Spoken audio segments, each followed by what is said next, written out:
So uh, this is both demo and a little bit of request for feedback. So I have created a new login page for support. When I click this login, it's actually going to log me in through Rippling. I need to actually give myself access through Rippling first. So let me do that. So this allows me in Rippling to granularly grant access to support logins based on team, location, title, individuals, etc. So this is a way to really sort of lock down the amount of support logging in we're allowing. So the request for feedback here is predominantly just around the workflow. I think this is particularly for the support folks and for the SEs. It's pretty simple. If you go to a customer link and it takes you to the regular login page, you tack a /support in front of the /login, and you're going to get to the support login page. But if there's things I can do to make that more ergonomic for you, I'm happy to do them.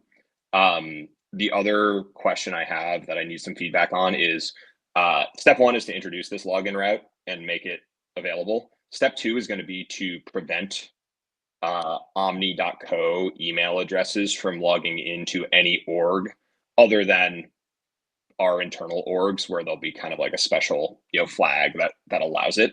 And if there are orgs that you need access to, I'm just trying to make sure that is not going to be super disruptive. So let me know if you have any concerns about that move.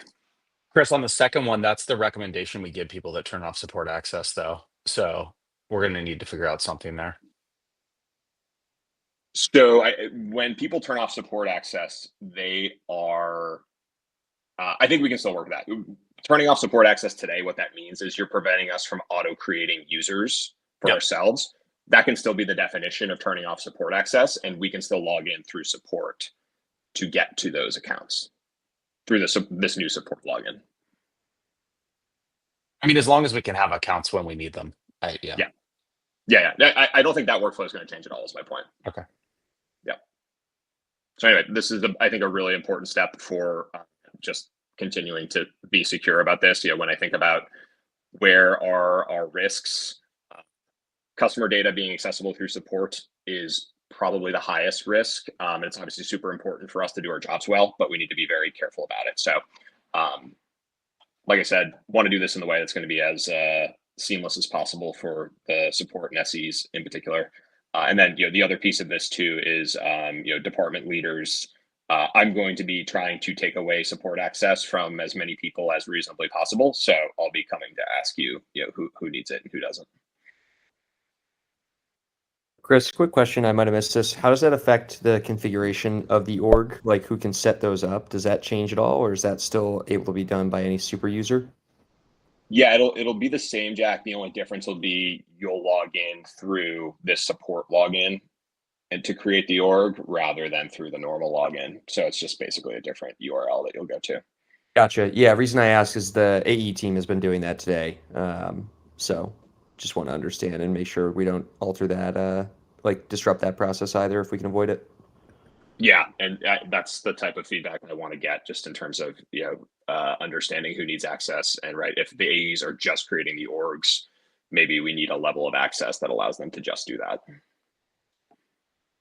It also makes it more important that we bring some of the analytics stuff into our own internal analytics instance, because I think like some of the resolved user permissions and stuff. Liam, it sounds, at least on my end, it sounds like you're. I always do that on demos. Thank you, Jack. So some of the analytics stuff around like resolved user permissioning, I think that currently only exists in the analytics org that we have to log in, or that the AEs log into instances for. So it just makes it all the more important that we get some of that stuff into our own internal instance. Assuming the AEs won't by default have access through support. Yep, gotcha. Or we could just leave the access, just let us in. Yeah, and that's a good starting point, and then we can kind of further refine from there.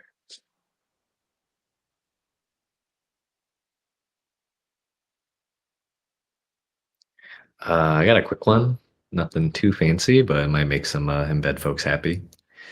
So one of our longest standing SSO embed asks has been to add customizable embed session length. It's actually always been on our radar. We just have never gotten to it, but finally I had a open cycle and I was like, hey, might as well try and get this done. So yeah, here it is.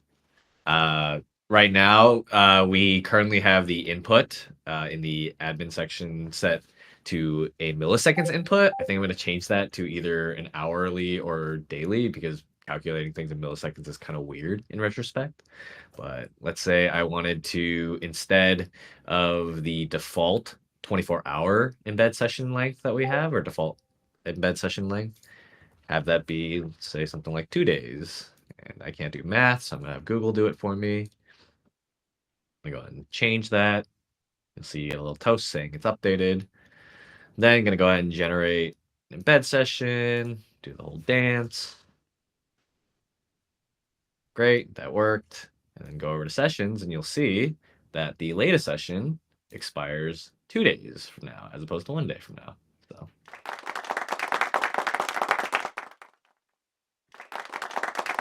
Elliot, are we enforcing a max that they can set that to?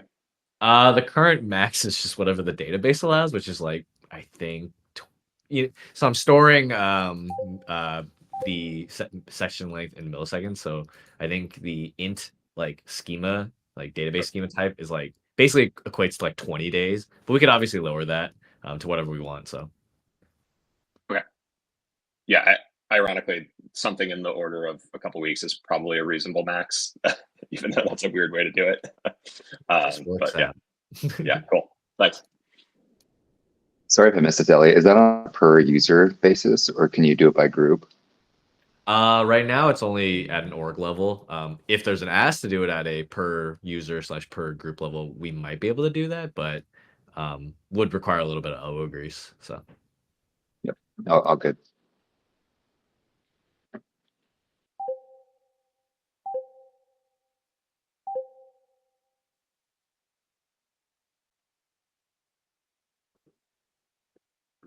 Oh, I think that's it. I'll have to settle for the 19 demos or whatever that was.